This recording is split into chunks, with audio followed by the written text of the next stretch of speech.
Sisi tunamfundisha mikazo, tunawafundisha mikazo. Wewe una mind nini? Tunawafundisha kukaza kwa sababu kuna jela, kuna maisha mengine yanaendelea baada ya hayo. Ushaelewa? Kesho na kesho kutwa ndo maisha mbwili mbwanga. Ugali umemwagika, mboga imemwagika, jiko limevunjika. Ushaelewa? Alafu unafikia anaishije huyo? Ndio maana mitoto tukikutana nayo sisi tunakaza. Kuna nyinyi afu kuna sisi. Mitoto ya kula kwa jasho, mitoto ya Mungu. Kulala mbwili kuamka manganyo. Hatunaga habari, si hatuna 4, hatuna 5, hatuna 6, hatuna 7, si tuna moja tu, tuna moko. Location zile majumba mabovu ndo mtaani kwetu. Unaelewa? Sometime moja unaweza kuzunguka kufanya contact zako ukakutana na watu wanafanya yao afu kaachana nao. Wanaambia nyinyi endeleeni. Si hatunaga habari na nyinyi. Si unajua? Wewe, si ndo ile mitoto ambayo tunajua. Kama unajua kufanya mapenzi pande kama hizi wewe uelewi kitu. Hatuna hela ya guest. Ndio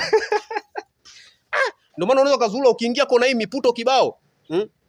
Haya, kuna wewe hapo mwanangu umekaa miaka sasa, hata puto ulijui.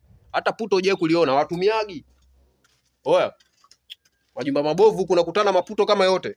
Wewe ndio unakuja kujua sisi wa Uswahilini ndo tunajali afya kuliko nyinyi. Mnachekesha sana.